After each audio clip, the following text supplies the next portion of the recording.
Teman-teman, hari ini aku bertemu dengan Ibu Yuda, Nyonya.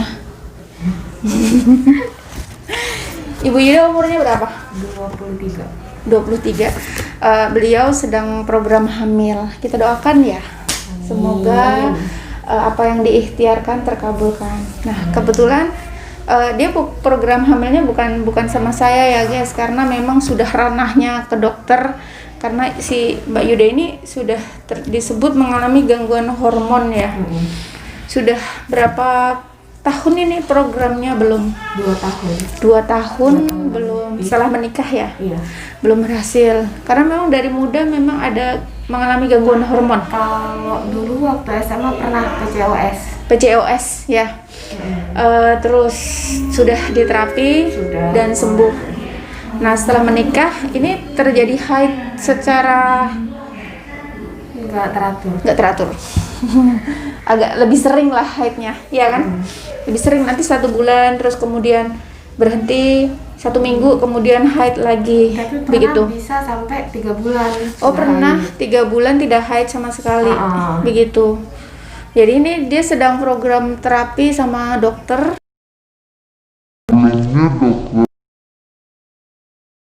Dokter siapa? Tapi belum ya, masih harus ikhtiar. Masih harus ikhtiar. Dan yang aku tuh salut banget gitu sama suaminya, karena ternyata suaminya mau diajak periksa gitu. Nah, jadi ada banyak mitos yang terjadi di masyarakat ketika program hamil yang dikejar si istri aja. Iya kan? Banget. Sempat merasa begitu ya.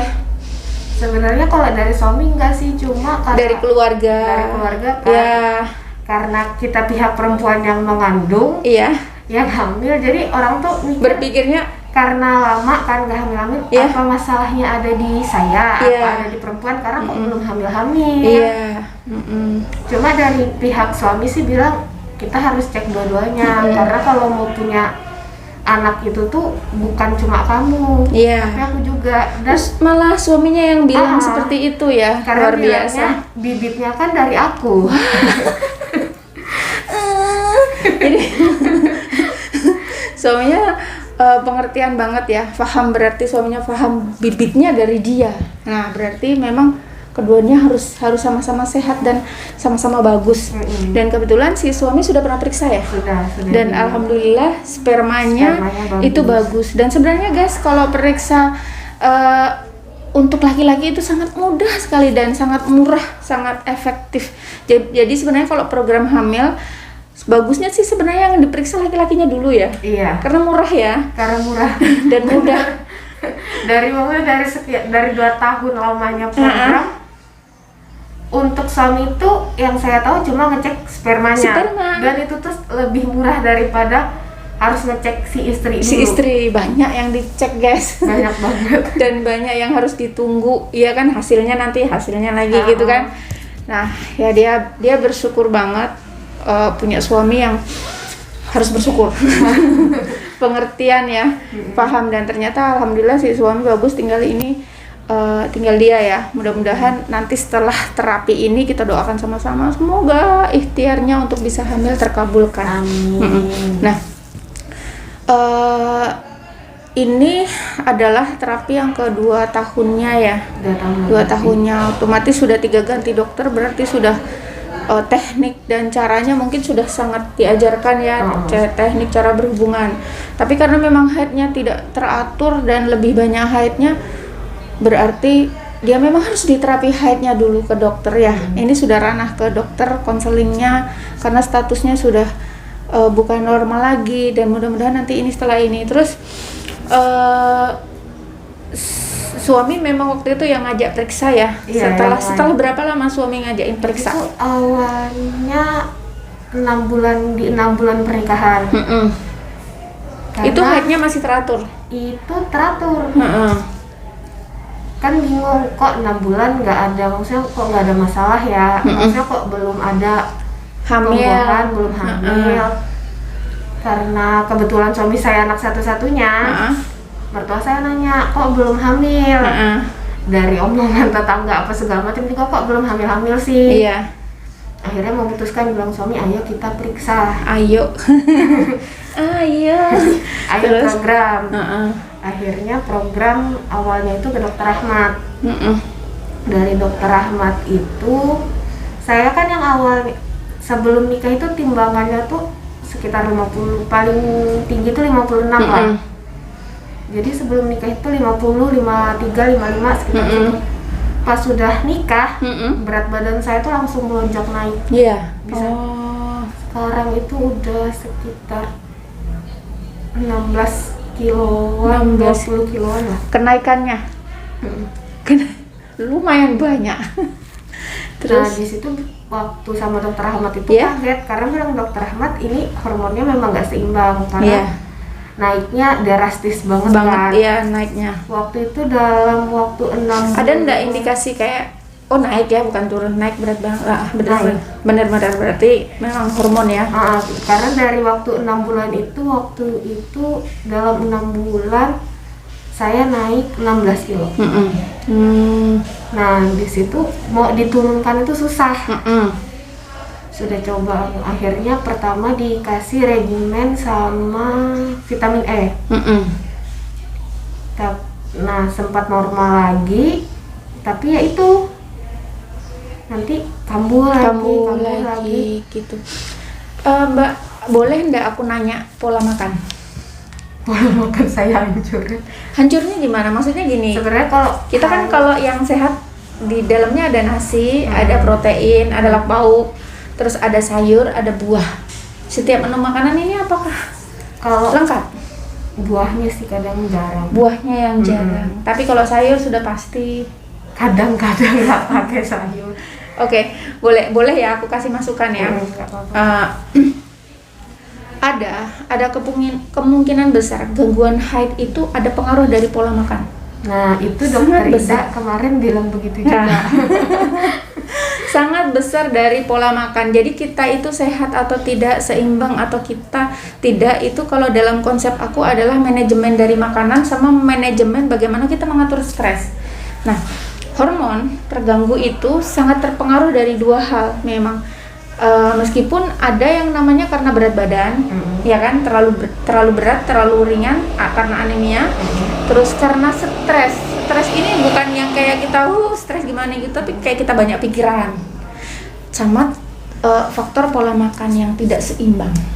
Nah, kalau misalnya nanti kan ini dia kan ke dokter, ikutin terapi dokter, kalau boleh kasih masukan itu tadi, coba nanti setiap hari menunya sudah diseimbangkan, ada perubahan enggak nanti? Ini sih lagi ke yang itu karena yang awalnya jarang makan sayur kan. Suami bilang coba yang makan sayur. Bener, suaminya pengertian. Seringin makan sayur karena memang udah jarang banget. Akhirnya diselipin lah sayur ya, nasi ya, lauk dan sayurnya ini. Berat badannya mulai turun lagi pelan-pelan. Nah, ya seimbang ya. Berarti bagus, ini terapinya dilanjutkan ya. Nanti kalau itu sudah pola makannya seimbang, manajemen pikiran sudah diatur, kita sebenarnya memang perlu kadang-kadang mendengarkan omongan orang ya. Tapi tidak semua harus kita terima. Itu yang kadang-kadang malah membuat kita stres ya, banyak berpikir gitu. Jadi perlu diperhatikan. Jadi jangan lupa bahagia. Kok ketawa sih? Kalau bahagia cuma memang benar, apalagi dalam kasus kayak saya ya Bu, yang istilahnya mau punya anak dan lama banget belum punya anak, pasti ada banget istilahnya orang tuh ngomong macam-macam. Bohong kalau saya bilang itu tuh nggak ganggu pikiran, tuh bohong. Karena pasti banyak banget. Nah, banyak juga kasus di luar sana yang maksudnya yang lebih lama daripada saya tuh ya begitu juga. Pas konsul ke dokter ya bilang dokter pasti salah satunya tuh karena stres, terlalu mikirin itu. Jadi akhirnya saya sama-sama bilang sama saya nggak usah dipikirin. Orang nggak tahu usaha kita untuk dapat momongan ini gimana. Kita juga nggak perlu menjelaskan ke orang. Jadi udah habis itu benar. Jadi ada banyak sekali yang berkonsultasi masalah haid sama saya, itu saya selalu bilang Mbak, di manajemen pola pikirnya. Boleh kita memikirkan, tapi kita harus sadar bahwa tugas kita itu berusaha.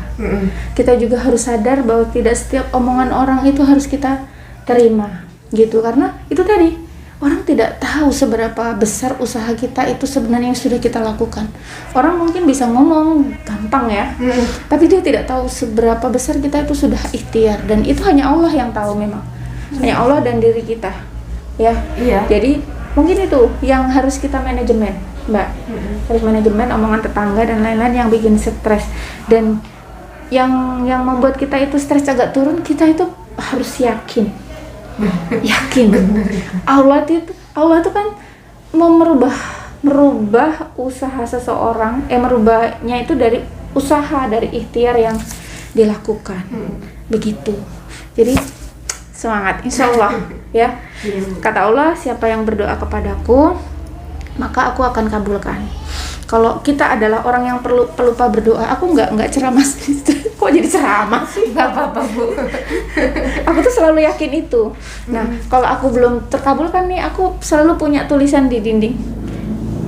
Jadi aku lewat, jadi doanya bukan hanya ketika sholat saja. Benar.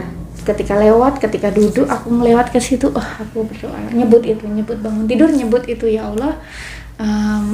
Kan mintanya bukan hanya sekedar keturunan doang ya, yang pastinya yang sehat, yang nanti cerdas, yang bisa berguna, ya kan? Benar. Ya, pengalamannya luar biasa ya. Mudah-mudahan ini juga mengetuk pintu hati orang-orang yang sebenarnya kadang ngomong sembarangan, nggak tahu sudah ikhtiarnya itu sudah luar biasa.